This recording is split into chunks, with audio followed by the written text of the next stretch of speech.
lampu di situ atau api, ya, orang-orang kemudian itu bergerama dalam kehidupan, ya, itu langsung di situ. Dan kita itu tidak pernah menoleh ke belakang. Di sini itu kita dari kecil, dari lahir sampai ke dewasa ini hanya melihat bayangan-bayangan ini, sehingga kita anggap inilah kenyataan itu, bayangan-bayangan ini. Kalau kita keluar kemudian menyaksikan betul-betul pohon, wow, kok beda ya dengan kenyataan itu. Yang dia lihat itu cuma siluet bayangan. Nah, apakah hidup itu tidak seperti itu? Tidak, kita ini sekarang ini loh, Ya, kita ya. ini sedang bermimpi nih. Sekarang ini sedang bermimpi. Seolah-olah kita nyata. Karena dimanipulasi pikiran.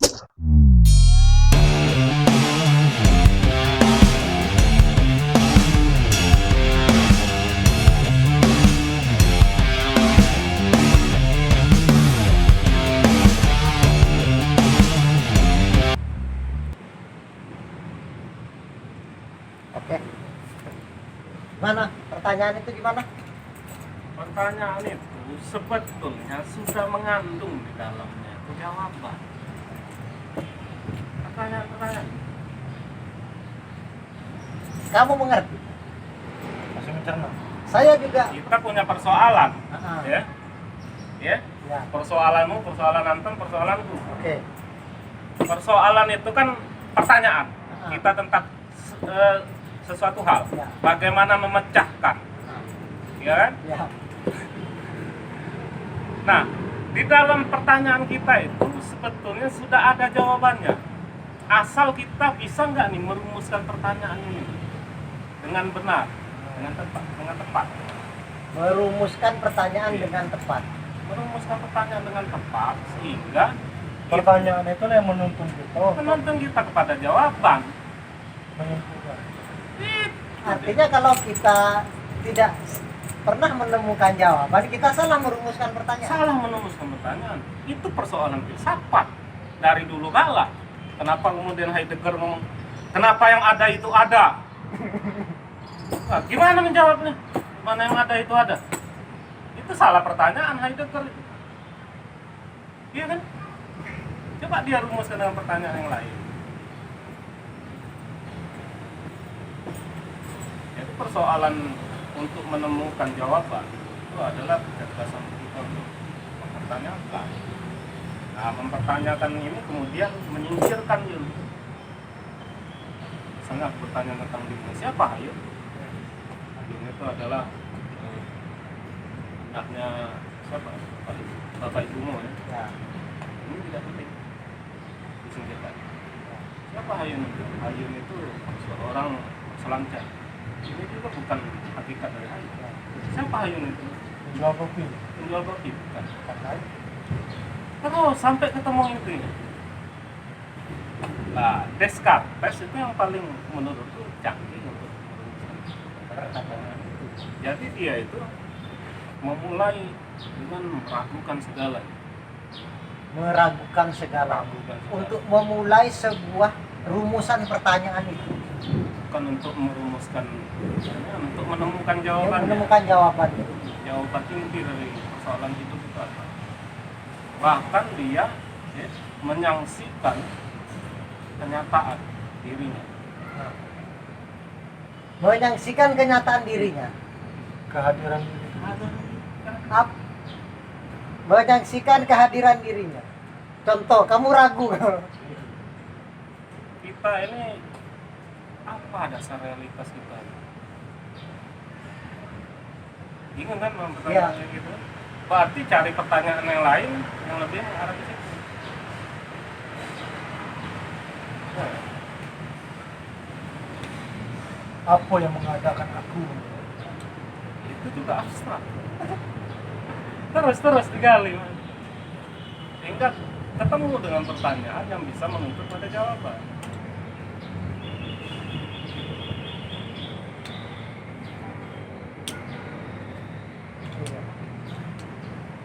Jadi sebegitu sulitnya ya Apa ya?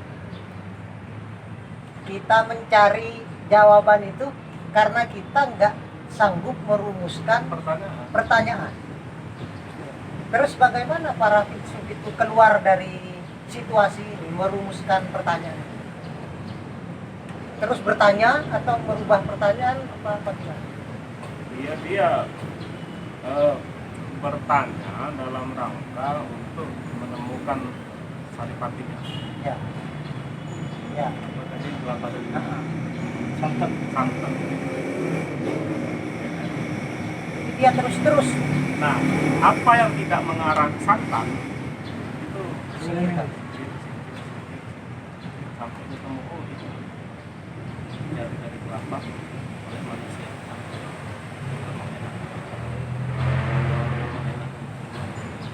Untuk menjadi unsur yang penting dalam satu resep. Nah, kalau kayak dari segi Skarpes tadi yang meragukan segala, sebetulnya kita ini di kehidupan kita ini apakah betul apa dasar bahwa kita menganggap hidup kita ini adalah nyata? Kita ini nyata nggak sebetulnya? Kamu sebagai aktor, ya nyata dong, aku merasa kan, ya. aku makan terasa, makanannya minum terasa, aku dipukul terasa sakit. Nah, Ya. Bukankah itu juga kita alami dalam hidup? Ya. Jadi nanti apa kamu tidak merasa bahwa itu senyata seperti kamu dalam keadaan sadar tadi ya? Oh iya juga ya, aku makan ini waktu itu ya terasa makan, jatuh ya terasa jatuh. Nah lantas apa yang membedakan kenyataan ya, kita betul-betul nyata dalam kehidupan itu?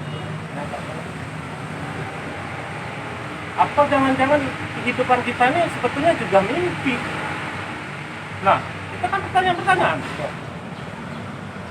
Nah, kalau kehidupan kita sekarang itu mimpi, berarti ada kenyataan yang lebih tinggi lagi. kehidupan yang nyata, yang benar-benar nyata. Itu Plato yang merumuskan itu. Itu kan keren. Dan cerita yang sangat populer, yaitu manusia dua. Ya. Ya nggak? Mana aja? Tapi ini nggak. Ini jadi dia apa? Manusia gua itu mengidentifikasi realitas itu melalui bayangan-bayangan. Jadi ada siapa be aja. Jadi ada lampu bang, ada lentera, ada lilin. Kemudian di depan lilin itu kan ada yang nari, misalnya ada yang perang, ada singa. Nah makhluk gua ini hanya melihat bayangan itu selama hidup dia. Dia pikir itulah realitas hidup dia. Padahal dia tuh di dalam gua. Dia tuh di dalam gua. Dia tidak melihat keluar gua. Dia tidak melihat bagaimana utuhnya pohon. Tidak melihat bagaimana utuhnya matahari. Selama dia hidup di dalam gua, yang dia ketahui itu adalah bayangan-bayangan Yang dianggap realitas. ya, Jadi ini gua ya, kamu hidupkan lampu di situ atau api, ya. Orang-orang kemudian itu bergerama dalam kehidupan, ya, itu patung di situ. Dan kita itu tidak pernah menoleh ke belakang. Di sini itu kita dari kecil, dari lahir sampai ke dewasa ini hanya melihat bayangan-bayangan ini sehingga kita anggap inilah kenyataan itu. Bayangan-bayangan ini. Kalau kita keluar kemudian menyaksikan betul-betul pohon, wow, kok beda ya dengan kenyataan itu? yang dia lihat itu cuma siluet bayangan. Nah, apakah hidup itu tidak seperti itu juga kita ini sekarang ini? Ya, Kita ya. ini sedang bermimpi nih. Sekarang ini kamu sedang bermimpi. Seolah-olah kita nyata. Karena dimanipulasi pikiran kita itu pada kesadaran yang seolah-olah nyata. Berarti kalau kita tidak nyata ini mimpi ini, aslinya kita tidak ada. Kata Descartes.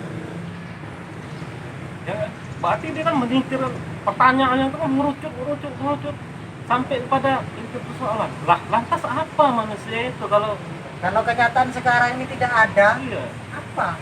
Kenyataannya kemana? Gitu ya? Kalau Ghazali, yang lagi kata Ghazali, kehidupan itu, ya kita ini ibarat menyeberang ini kan, menyeberangi apa? Batas, bentar saja. Artinya kita itu ya cuman bentar dan bermimpi saja di sini nih, bagian dari kehidupan yang lebih panjang yang bukan sejati baru sekarang. Ya. berarti ada kehidupan yang ideal. Bahwa apa-apa yang ada sekarang ini, realita yang ada sekarang ini, HP, rokok, saya, kamu, seluruhnya itu hanya bayangan. Menurut Itu Anda, hanya Ustaz? mimpi kita. Nah, bagi Ghazali, ya, hakikat untuk kebahagiaan itu adalah ketika kita itu sudah sangat tidak nafas. Artinya kamu makan enak, ada masa di mana kamu itu puas dan bosan. Ya. Kebahagiaan sejati itu bukan seperti itu. Kebahagiaan sejati itu kamu itu tidak pernah puas pun tidak pernah bosan. Semakin kamu makan semakin enak. Enak. Macam apa ya? Ini surga itu. Yang kemudian dalam film itu yang aku nggak setuju tuh, yang dia apa? Universal Studio itu. Makanya, ya kalau kita sudah bisa tanpa batas mempelajari sesuatu dengan 1 jam 1 hari, nah, akhirnya kita bosan kata siapa? Dasarmu itu gimana memangnya? Ya, ya. Kesimpulan yang salah Iya. itu. Nalarmu itu kan nanti dipertanyakan dari mana kok bisa kamu seolah-olah kamu sudah mengetahui alam ke tak terbatasan. Seolah-olah dia sudah mengalami limitless itu. Iya. Kalau orang limitless justru semakin Lah itu kan cara pandang dari dunianya yang sekarang ke duniaan. Bagaimana kalau keduniaan sekarang dengan keduniaan yang Level- di depan itu berbeda secara realita. Nah akhirnya kata Descartes ya, kalau semuanya tidak ada, cuma ada satu yang ada. Aku yang tanyakan, aku yang tanyakan. Nah, tapi untuk suatu konsep besar, aja. ya, Itu bukan lahir tiba-tiba dia jadi kayak- sebuah kesimpulan kayak kita menyimpulkan kayak kita menyimpulkan biasanya itu kan Ayun apa namanya? tidak ada kebahagiaan. Tidak ada absolut. kebahagiaan yang absolut. Kalau aku apa misalnya menyimpulkan sesuatu yang tidak berdasarkan penalaran yang Ya, ya. kalau Anton tadi sistem itu ada metodologi awal. Nah, jadi pertanyaan itu yang mengungkap hingga menemukan pada suatu inti bahwa ya ada sesuatu yang pasti, bahwa ada yang meragukan. Kalau nggak ada yang meragukan ya lantas siapa memang yang bertanya? Seolah-olah sudah paham semua. Nah bagaimana kalau santai? Ternyata memang realitas itu memang kita ini bayangan-bayangan realitas ya. Karena apa? Karena kenikmatannya ya sangat terbatas. Dimensi kita baru berapa ini? 3D. Bagaimana kalau ada 1000, 5000, bahkan yang tak terbatas ya, ngomong nggak terbatas. Lantas ini memang betul-betul realitas ini hanya realitas bayangan. Ini realitas dimensi sekarang. Iya. Nah itu juga yang mempengaruhi aku ini sedikit banyaknya kan. Melihat sesuatu yang realitas. Kayak gini, lihat wanita yang ideal dalam pikiran.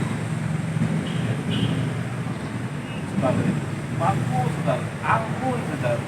Yang kenikmatannya itu nggak terukur gitu loh. Tapi ketika berhadapan dengan kenyataan, jadi yang ideal itu kemudian mewujud dalam bayangan kayak Plato tadi, ini menjadi terbatas keindahannya. Kamu pernah nggak mimpi nikah misalnya, atau mimpi bertemu dengan bujang hati yang enak-enak itu makan?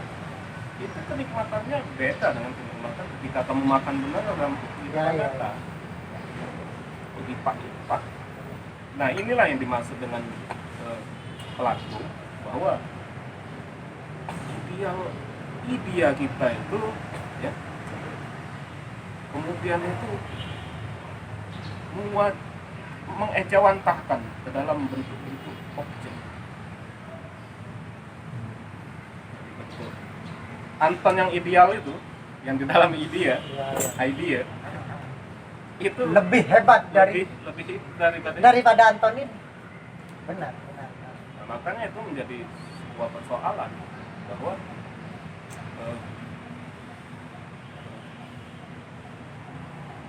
lantas dari mana itu muncul? Idea itu dari mana muncul? Kok kita tiba-tiba ada itu konsep-konsep tentang kebenaran, tentang Itu kembali ke rumusan masalah lagi, rumusan pertanyaan lagi nanti. Karena itu muncul.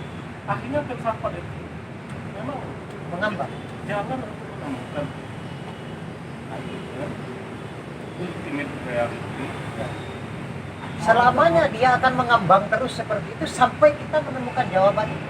Dalam Al-Quran itu mau nggak mau manusia itu terpaksa berislam. Iya. Ada. Iya. Terpaksa berislam. Karena ketika dibedah, udah lagi kayak kamu kemarin, misalnya kita bedah, apa tujuan hidupmu? Bro, uang. Emang untuk apa uang? Supaya saya bisa membeli barang-barang. Terus kalau sudah bisa membeli barang-barang, Saya bahagia. saya bahagia. Terus kalau sudah bahagia, nggak ada lagi. Ya berarti tujuanmu kan Stop. berhenti di situ. Berarti gitu, mencari kebahagiaan uang. Nah, dia Nah, filosof itu mempertanyakan pertanyaan radikalnya ini sampai kepada hidup salah, sampai muncul suatu konsep. Aku berpikir bahwa keterasingan adalah ketidakbahagiaan, tidak bagian dan hakikat masyarakat modern sekarang. ya. Masuk. Jadi kata kamu, kapitalisme, nah ini mewakili kapitalisme untuk ini apa persoalannya? Ya, kapitalisme tidak. Iya benar. Saya pernah bahas itu dalam perspektif untung dan rugi kapitalisme. Ternyata tidak sekedar itu saja. Kapitalisme itu jatuh pada pertanyaan yang lebih mendasar lagi bagi manusia ya. Imbasnya ke kesejahteraan bersama. Kesejahteraan berpikir juga. Bukan sekedar kebahagiaan pendapatan, rezeki dan lain, tapi kesejahteraan berpikir. Akhirnya kita benar-benar terpisah dari makin jauh dari the ultimate Reality. of human ya kan. Jadi siapa kita ini? Gagal menjawab. Kita adalah bagian dari mekanisme yang bekerja pada kapitalisme. Ya, kita bagian dari titik-titik kecil. Padahal kita ini bukan sekedar bagian titik-titik kecil ini saja. Nah itulah yang berusaha didobrak sama sesi ketika itu pada masa itu. Nah kalau kita merasa kita kaulah, berarti kita tidak bisa bersaing dengan kasta-kasta Yang lebih atas. Nah, kemudian nanti sampai kita betul pada suatu doktrin agama ini. Jadi kita menanyakan, oh berarti yang ada itu hanya aku yang bertanya. Nah, kamu yang bertanya itu siapa? Dari mana asal-usulnya? Emang kamu tiba-tiba langsung ada begitu saja, kemudian melakukan segalanya? Ya. Kalau dikaitkan dengan Atau mungkin kamu itu ya sudah membuat perjanjian. ya Nah, alastu birabbikum bala kata kita. Ya sudah turun ke bumi. Minum ini air pelupa. Sehingga ketika kamu di dunia, kamu itu bukan mencari kebenaran lagi, tetapi mengingat-ingat kebenaran. Teringat janji-janji sudah. Ketika janji hasilnya kita. amal bacaan tentu Artinya kehidupan kita sekarang itu kan betul-betul bukan kehidupan yang nyata. Betul. Bayangan berarti kita itu sekarang itu sedang Bayang. kita itu dalam gua dalam gua. Jadi nggak salah Plato sama Ghazali itu menerjemahkan kesingkatan kita ini. Iya. Nah, maka akhirnya tujuan kebahagiaan itu bukan lagi terletak ke dalam dunia. Loh itu Ngapain kamu Loh, nyari itu yang kebahagiaan tidak di terjawab. dunia? Hah? di kehidupan yang frontal sekarang ini itu tidak terjawab. Karena mereka berpikir kan rumusan bertanyanya sudah berbeda mungkin ya. Atau kita semakin jauh dari cara bertanya yang benar. Sehingga kita bertanya dengan cara yang salah sehingga mendapatkan jawaban yang salah, mendapat contoh pertanyaan yang salah sehingga dapat kesimpulan yang salah. Itulah imbas dari keterasingan itu. Saya mendapat contoh yang salah dari kehidupan yang salah. Jadi kesimpulan yang salah. Contoh saya pakai kacamata begini, ya situlah yang kamu lihat. Kenyataannya kalau kita buka kacamata, Nah, itu masuk ke rumusan Immanuel Kant, kacamata itu. Berarti setiap yang kita pandang, yang kita nalarkan, yang kita rasionalkan itu sebetulnya perspektif dari kacamata pandang kita. Ya, itulah ibarat kata itu. Begitulah dunia. Subjektivisme. tapi poinnya kan tadi kan. Poinnya adalah kita ini ada di bayang-bayang, melihat mimpi seolah-olah nyata. Melihat bayang-bayang kita ini seolah nyata, padahal limitless itu ada. Kalau diingat-ingat lagi kepada janji kita bala, berarti banyak yang terlupa. Kira-kira filosof barat sampai lah pada pemikiran. Ketika kamu mengatakan limitless itu ada, mereka mampu ya? Tidak makanannya oke. Karena mereka tidak bersandar pada satu. Oh iya. Berbeda. Dia X-nya berbeda sama kita. Loh, kok kamu ngomong keterbatasan? Apa buktinya, faktanya di mana? Dari mana kamu dapat pengetahuan keterbatasan itu ada? Itu kan menjadi pertanyaan mereka. Kita beda landasan. Nah itu bisa nggak kamu buktikan itu? Nggak bisa. Nggak, misalnya di barat tadi ya. Di barat bisa nggak kamu? Orang baratnya bertanya ke kamu. Ya. Bisa nggak kamu? Ya nggak bisa. Lantas gimana kamu menyimpulkan itu? Lah itu yang semalam aku bahas itu bahwa ya akhirnya pengetahuan itu kemudian menyingkirkan pertanyaan-pertanyaan kritis, pertanyaan spekulatif. Akhirnya kita hidup dalam satu dimensi fakta. Nah, padahal fakta itu selalu lebih daripada faktanya sendiri. Fakta itu cuma abstraksi yang terkondisi. Contoh kecil saja ya. Ya, paham. Jadi sangat jauh perbedaan cara melihat filsuf barat sama filsuf timur ya, yang berlandaskan ruh ya, doktrin agama dengan barat yang doktrinnya Rasionalitas. apa yang faktual ya. Kalau barat ini kan faktual, jadinya apa yang tidak bisa dirasakan oleh indera Ya, mereka nggak sebut nyata. apa yang tidak bisa dibuktikan secara keilmuan itu tertolak. Belum benar dong. Gimana nggak membuktikan kalau itu? Ya, definisi mitos itu kan itu. Iya. Mitos itu. Cuman dia menjadi mitos baru kan? Ya, Mitos baru karena itu satu-satunya dipandang sebagai kebenaran. Akhirnya dia mapan. Wah, aku menilai kalian semua, aku sebagai ilmu pengetahuan. Tetapi ilmu pengetahuan itu sendiri tidak bisa digoyang.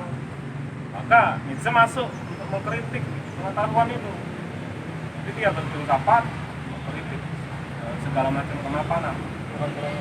Tuhan telah mati itu penelanjangan ke muka umum bahwa ada nihilisme yang bersemayam dalam modernitas.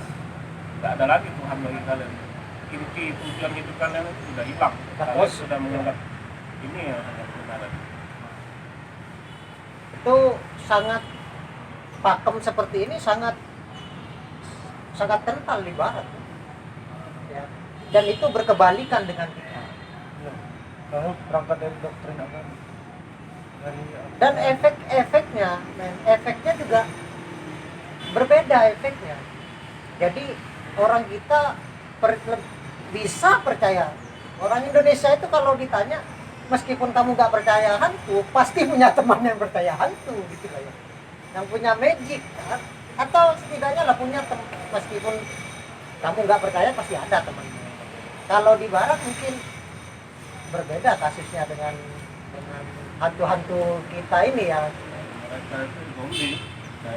Iya. Masih ada rasionalnya maksud Iya. mereka.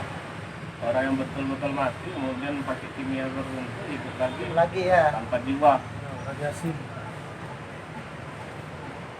Maka kalau di kita hantunya bisa menghilang. Abstrak sekali yang tuh. Iya, hantunya bisa menghilang. Hantunya spiritual. Iya, hantu spiritual. Bisa terlihat oleh mata, setelah itu bisa pergi.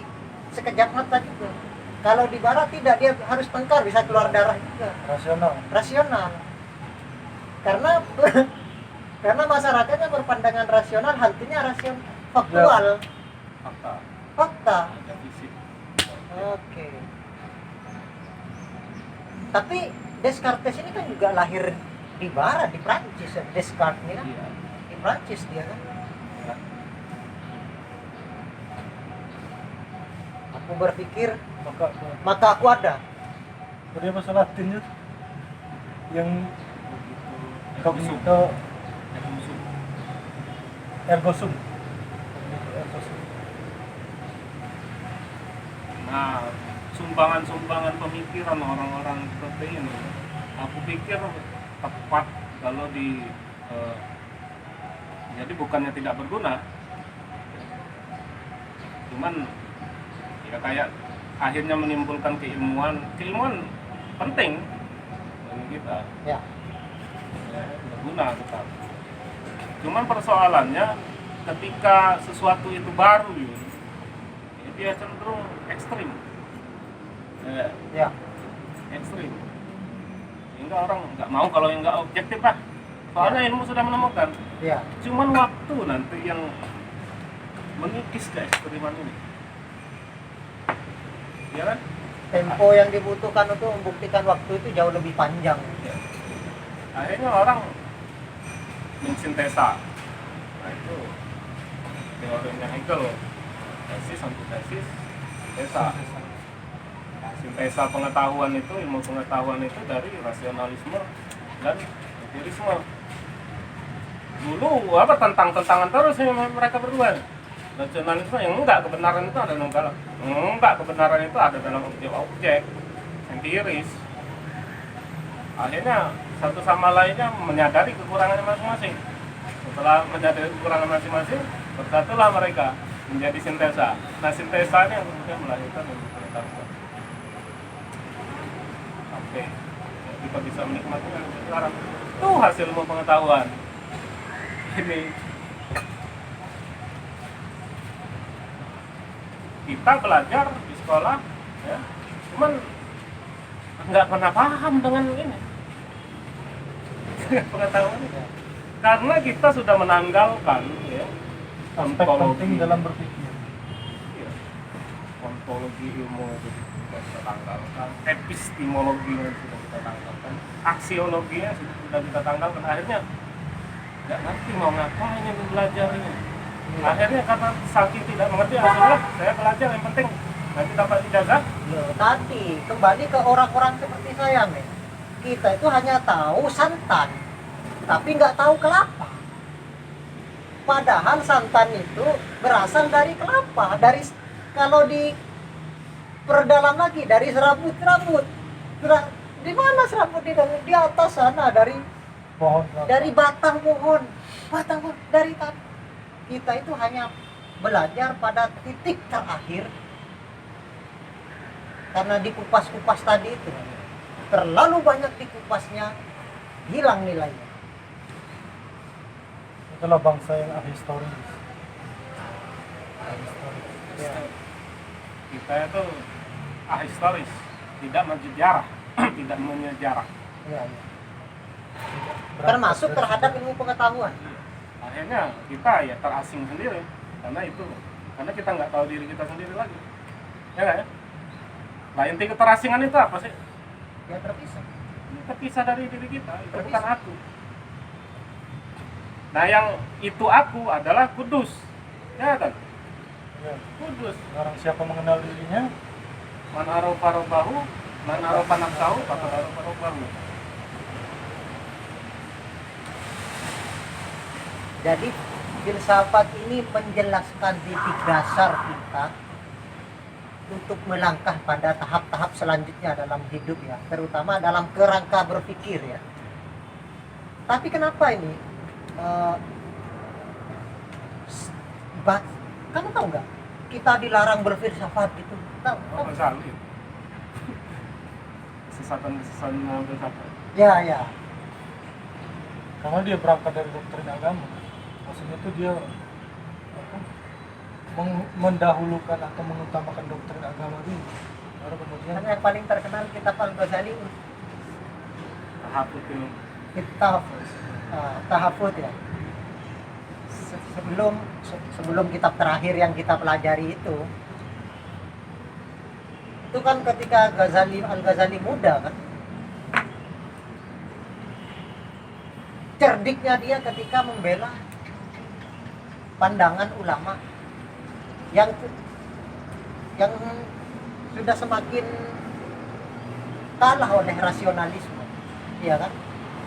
Artinya dalam dunia timur sendiri pernah mengalami kemerosotan cara berpikir ini, iya kan?